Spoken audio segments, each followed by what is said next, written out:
2 minutes before 10 o'clock, or something like that. Wait, we need a new clock.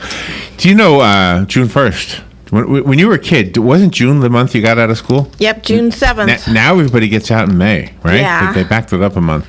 Yep. And when you live up north, which is where both of us grew up, June was also the month where you started to see everything change. Here in Florida, it started changing, I think, January 8th, something like that. Right. Laurie Williams is on the phone from Bob White's Camelia Gardens and Nursery, and I'm guessing that is a 365-day-a-year business when you're in the nursery business in Florida, right? It's probably every day of the year. I don't know if it's true in the colder climates. Good morning, Laurie. How you doing? I'm good. How are y'all doing? Welcome to the second half of 2017. Yeah, that's exactly right. I think. Oh, wait. No, it has to be the end of June, doesn't it? That's right. Oh, okay. So I guess it's the end of June. That's okay. So never mind. I'm wrong about that. So how's everything at Bob Wine's? We're doing good. Staying busy. Very hot weather right now. It is. Really hot yesterday. We're supposed to get like that daily afternoon weather, rain weather this week anyway. Yeah, hopefully we get that. It really helps when we get all that rain in the afternoon. So let's see. Robin gave me something you want to talk about. It says here, shade trees. Yes. Well, I got my apple trees got about 10 years to go, I think, before it can. Yeah. You won't get a whole lot of shade from them apple trees. So with the hot weather that we're having right now, now's a good time to go ahead and plant shade trees to give you some shade. And good for the environment and all too. I have a question about some trees. Do some trees attract caterpillars more than others, and does it harm the tree if they're in there?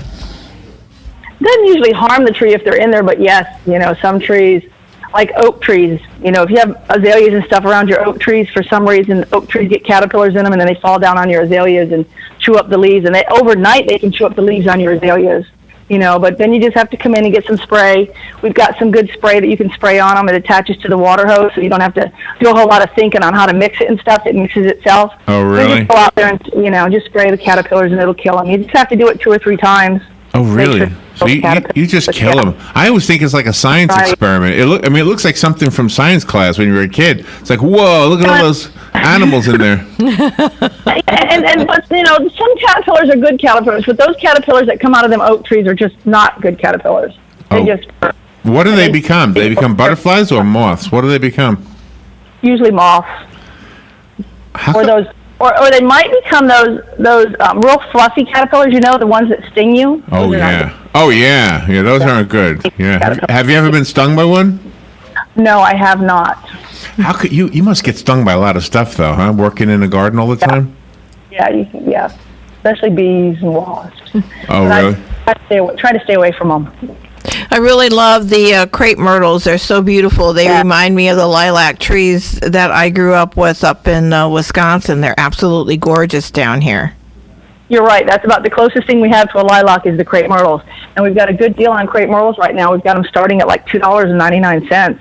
And some of them are even starting to bloom. We just got some more in yesterday, some different colors. Now we've got pink ones and white ones and purple ones and red ones. Really? We've got some that get real big. We've got some that stay a little shorter than others. There's a new series of crepe myrtles. They're called Black Diamond, and they have a real dark foliage to them. And they either have a white bloom or they have a real dark red bloom. And we've got some of the Black Diamond in white blooms right now. We will have some dark red ones coming in here probably in another week or so. Crepe myrtles, they're all just starting to bloom. That is really a pretty one. Can I tell you something? A lady one time told me that if you have fleas in your house, and I did have fleas in my house, which is why she told me this, you take the branches of a crepe myrtle tree and spread them around the edging of your room or whatever, and it'll chase them away. Have you ever heard that? Really? No, I've never heard that. I don't know if it's true or not. Happened. I didn't try it. I just called. Try it? No, I got Florida Pest Control. I don't blame you. That's what I would do too. You have you say that you have mosquito plants. Yeah, well, it's a citronella plant is what it is, and it repels the mosquitoes. Oh, really? Especially getting into the rainy season. Oh, and they're perennials. You can either grow them in a pot or plant them in the ground, but they smell like citronella.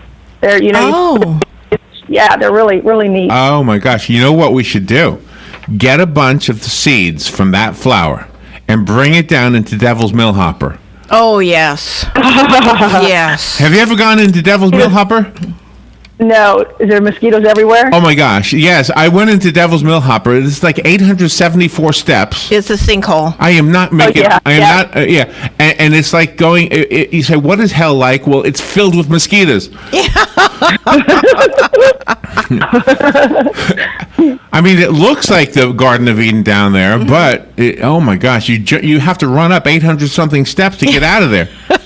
I got to my car. I literally had bumps all over my face from these mosquitoes. So I think you should go down there with some of these mosquito seeds, and then you'll save the planet or And something. just spread them around and see what happens. Yeah. And then the park ranger will say, "I don't understand it. We used to have plenty of mosquitoes here." Now they're all gone. You got great deals on Confederate Jasmine, too. I love the smell of those flowers. Yeah, and they're still blooming. There's still a few of them blooming around town. The Confederate Jasmine smells so good. We've got buy one, get one free on Confederate Jasmine right now. We've got some Confederate Jasmine here at the nursery climbing up a couple of our pine trees. And it's been growing there probably for 10 or 12 years around the pine trees. And it goes all the way to the top of the pine trees. It is absolutely amazing when they're in bloom. Everybody comes in and they're like, "Oh my goodness, I can't believe how big it is." But it's really cool. That is a pretty. Is that the thing I have on my Yes. shed? Oh, I have that. This is a plant I know very well. Yes. Puts off that milky white stuff if you try to trim it, you know. Yes, it does. It'll leak all over the place. Yes, yeah, it will. You know, It's a neat plant. it's a weird thing to try to trim because if oh my gosh. Did you see the news item about the touch screen TV that they put underwater? It was a giant screen, and the dolphins were playing video games. No, I did not see that. Well, I don't know. I mean, I don't know why that made me think of it. But when you cut the Confederate, what's it called again? Confederate Jasmine. Yeah, that's Confederate Jasmine. That should be a Disney character, Confederate Jasmine. A sexy one. Yeah, they should have like a Yeah. like a rebel kind of a queen or whatever they call Yeah. princess. a rebel princess. Maybe it'll change the way people think about the word Confederate. You have something called hostas? Well, I've never heard of Yeah, that. hostas. Hostas is actually more of a northern plant, but they will grow down here. We have hostas we just got some in actually yesterday, some different varieties of hostas. They'll grow in the shade. They like a lot of shade. And then we also have a sun hosta that will grow in the sun. The sun hosta has a variegated leaf on it, and both of them, they bloom. They don't get real big, but they're very pretty. People from the north are familiar with hostas because they grow like crazy up there. But down here, you've just got to plant them in the shade rather than the sun. I have to look it up. I'm from the north. I should know what this is. I don't know what it looks like. Hostas. I know what a hostess is. It's a cupcake. Hostas, it's a leafy plant. It has a lot, it just has big, broad leaves on it. Some of the varieties do, and they put a stalk up, and they have little, small, whitish pink blooms that they put off, little, bell-shaped blooms kind of up and down the stem of it. They're really pretty. Oh, hostas. Oh, it is pretty. Oh, yes, I remember seeing these. Yeah. Oh, I think I had these in my yard here in Florida. Yep, you could have. What's the one with the white edges? What's that called? Variegated or something? Variegated? What's that called? Yeah, there's a variegated hostas.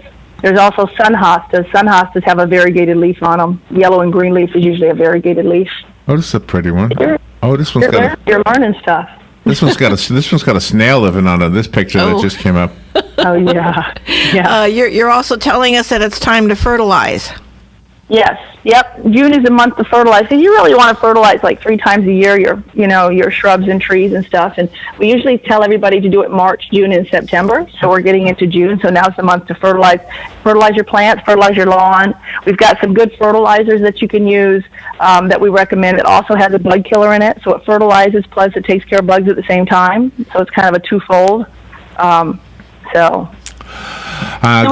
We've got like a good liquid fertilizer also that has a really high middle number. We were talking about it the other day. I was talking to a customer about it. The middle number on it is like 48 or 49, and you just mix it with water, and it's great for all your blooming stuff. So we sell a lot of that. It's it's really better than Miracle Grow because Miracle Grow is like a middle number of 30, and this one's 48, so it's really good. You know your stuff. Go to Bob Wine's Community Gardens and Nursery. Make sure you say hello to Laurie and to Bob and to everybody else over there. Give us another name. Who else can we get to know over there? Marianne. See? And Judy. And who? Judy. Judy, Marianne. Is it just four of you? That's it. And then there's a couple of guys that we have that help us out. Just a couple guys. Just a couple of guys. They do all the heavy lifting. Yeah. Yeah, it's all we're good for. Hey, it is fertilizing season, so be careful. All right. That's right. Go to Bob Wine. Where is Bob Wine's?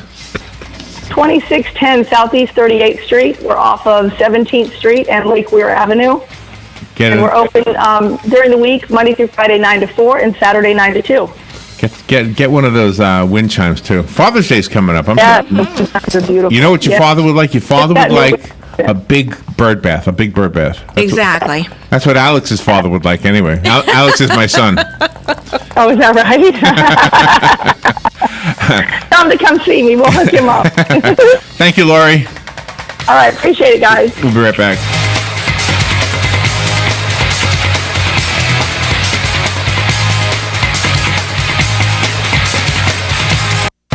Hey, Dan, what'd you get me for Father's Day? Well, let's see. I like ham, turkey, roast beef, and especially meat falling off the bone ribs. Well, I'm not cooking. Clearly, eating is more your forte.